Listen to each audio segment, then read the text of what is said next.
Fuck me. Hi! How's everybody doing? This is how I look today. Thought about putting some effort into it. Was planning it out. I want to go to work. I want to come back. I want to trim. I'll make the beard look nice. It's 2 weeks overdue for a haircut, so there's not a whole lot I can do there. Nah. Fuck it. Whatever jeans I can find, whatever shoes I can find. This is fucking fall. Hot girl summer's over. We're officially into ugly dad fall. I think that's a good spot to be in, right? Low expectations, hoodies, beer, football.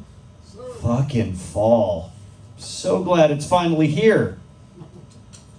The only part about it I'm not terribly fond of is the number of Starbucks cups I find around my house now. Right? White girls. Let's have a chat. What the fuck happens to you guys on September the 18th every year? September the 17th, it's technically still summer. The fall comes around and you guys metamorphose into some sort of weird goddamn creature. Have to have the pumpkin spice lattes. Yeah. Don't drive past an apple orchard. Holy shit, that is the worst possible fucking thing you could do for your afternoon. Plan your routes ahead of time. Avoid the apple orchards, avoid the pumpkin patches. If you are anywhere near a Hobby Lobby or anything with fall decorations, congratulations, the rest of your afternoon is fucking shot, guys. I don't know what happens. Is it like, I don't see the cocoons like hanging from trees. That would be a nice little sign, don't you think? About, September 7th, September 8th, September 9th, every year you just go down the freeway and you see a bunch of white girls wrapped in flannel blankets hanging from the trees. Anyway, it is good to be out here and chat with you guys. This is the first time I've been on stage in a couple of weeks, just because life's been going through some changes lately. I actually started a brand new job this week. Yesterday, I officially started as an animal control officer for the Humane Society of Elkhart County. I decided that after a radio career that ended in flames, I can only be a burnout for so long, right? You can only wake up in the morning and not care about what time it is for so long as an adult who has a family and kid and responsibilities. So here it is, take the next step. But of course, am I leaving the area? No, I'm not. Here's a fun fact for you. The Stutzman family, last name Stutzman, has been in Elkhart County since the 1840s. We used to own a large chunk of land that's now Dunlap. Yeah. Sounds like a brag. No. In that amount of time, nobody got the fuck out. At no point was like, there's a bigger world outside of us from Elkhart County. Instead, there was like, maybe I could get a job at the Humane Society. I'm part of the problem.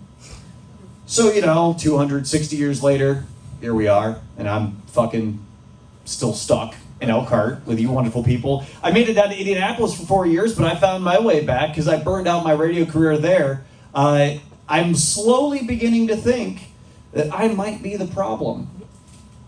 I'm a fifth generation Concord graduate, and I'm a fourth generation. My daughter will be a fifth generation Concord grad. And I love saying that to you guys because it means maybe something for some of you that have been around here. But I've told that joke before, and nobody gets it at all until I say the two magic words that only anybody knows about Concord High School outside of Elkhart County, and that's Sean Kemp. God love that fucking man. You know how if you take an Ancestry DNA test right now, okay, there is a 73, 74, I don't remember the exact number, percent chance that you are related to Genghis Khan. Because Genghis Khan literally raped his way into the West, which, all quiet on the Western Front, raping across the Western Front.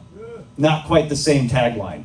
Either way, a lot of people in this world are actually, direct descendants of Genghis Khan. I'm pretty sure Sean Kemp has 15, 16 children. He's the next Genghis Khan. Up? Higher? Okay, yeah. It's whatever 23andMe is going to be in 400 years. It's all just going to be, in this area, every person is going to be related to Sean Kemp. That's his legacy. Forget the Seattle Supersonics. Never even managed to win a championship with those guys. September's been a good month for me. On top of getting a new job, I actually had a chance to take a couple weekends away, do some fishing, have a little bit of fun. More importantly, it was my wife and I's anniversary as of, thank you, Joe, as of September the 13th, my wife and I have been married 8 years. We've been together for 10 years. And I like to sit back and think about that. It's a long time. Right? I never thought that I'd be the guy that, in his early 30s, that I'd be watching friends that are still single, trying to figure out their lives, and being that old, weird married guy who's just like, oh, well, let me tell you about this on there. But I am, and I find more and more myself thinking about just the weird experiences in marriage that you go through that at the time, it's just the next step. But later in life, you go back and you really think about it, and it kind of messes you up. And it's unfortunate how many stories in my wife and I's marriage is based around how badly I had to take a shit.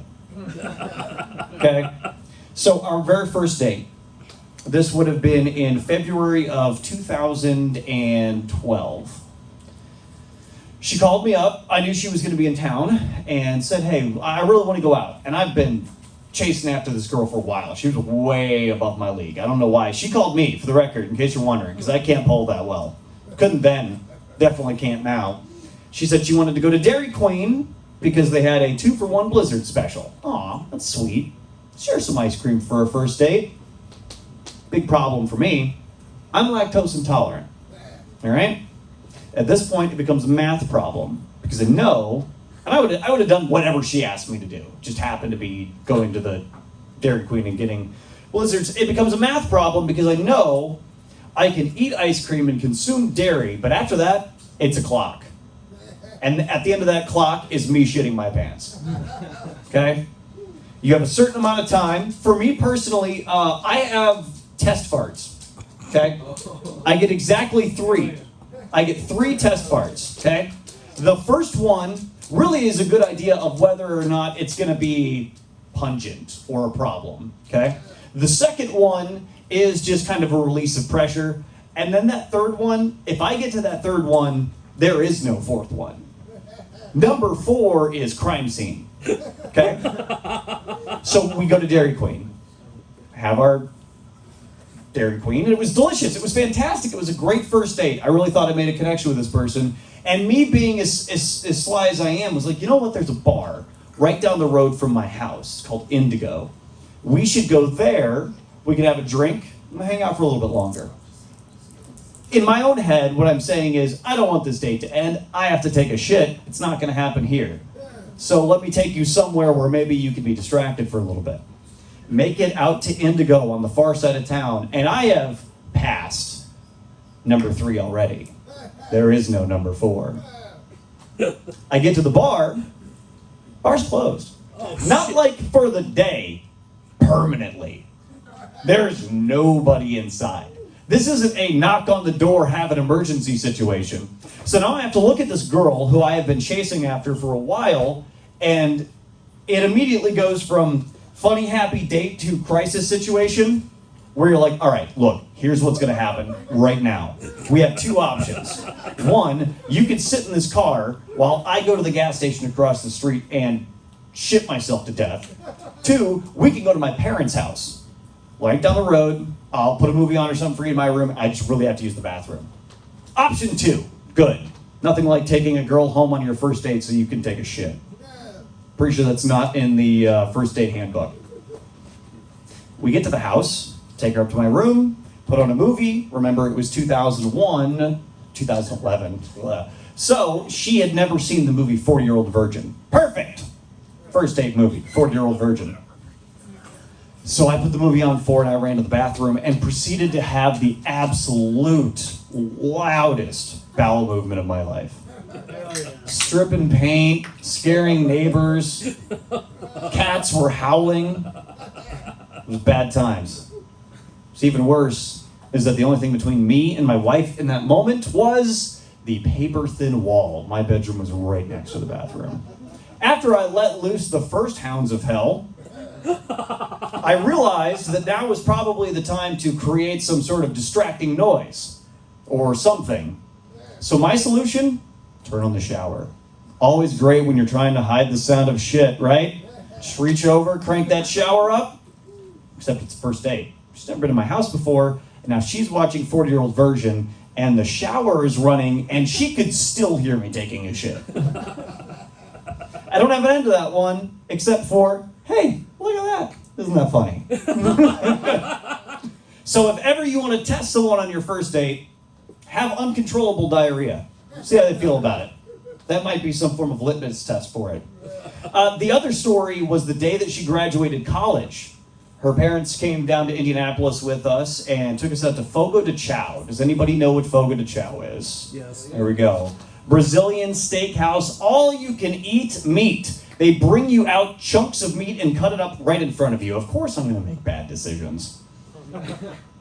And she told me not to try and keep pace with her dad, because her dad is a big eater, and I tried, failed, and then as we were leaving, I was like, you get the, okay, I got a little bit of time. The Pacers had just played. It is December. Oh, no. The game has just let out. There is nowhere to go in downtown Indianapolis. Standstill traffic. By the time I finally got out of Indy, and this is only like 3 or 4 blocks, it had been almost 40 minutes. And now I'm driving on the south side of Indy on a road in the middle of the night with nothing on it and the insatiable desire to shit my pants. I held it for as long as I could. And God bless Paige. Again, we've been together about almost a year at this point. She did her best to try and direct me towards somewhere that had a bathroom, but I couldn't make it. I had to pull off into what I thought was the nearest safe space. There was a park with a baseball diamond in it, and across the street was another part of the park, and that had a porta-john. Okay, so I was going to go to the porta-john, except for the porta-john wasn't there anymore. I had to make a choice, and I chose the pine tree. The flaw in this choice was that it actually wasn't a park at all. It was someone's yard. And I was only about 40 feet away from their front door. Yeah. Emergencies were made. Thankfully, I always keep the extra Wendy's napkins in my glove box. Let that be a life lesson to you. If you can't carry a full roll of toilet paper, a couple of Wendy's napkins will get you by in an emergency. I don't know if there was some sort of large predator that people suspected might be out there that day, but they were not thinking people when they saw what I left behind. But I love my wife so much. We have a 6-year-old daughter who is just the absolute light of my life, and there's nothing I would be able to do without both of them. Some people know this. Women love, moms I should say, love to talk about birth stories. It's like men and fish. They like to talk about how big it was and how grand it was, even though they were probably on drugs the whole time and have exactly zero idea what the fuck actually happened. I remember my daughter's birth clear as day.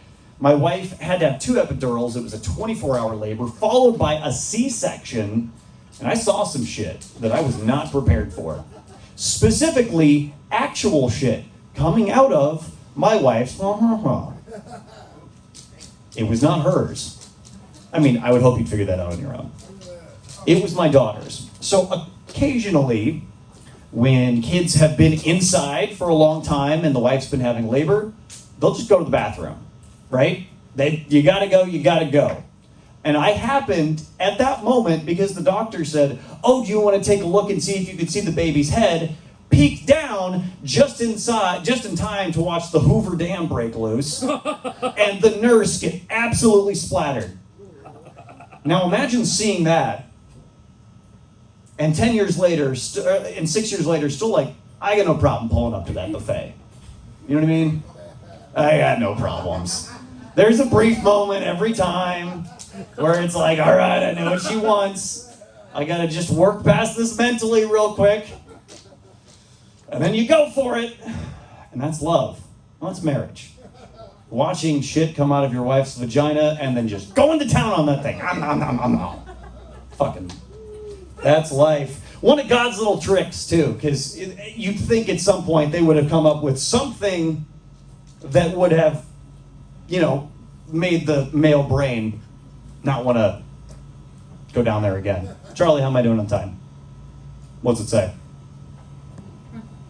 You're 30 seconds past, but... 30 seconds past!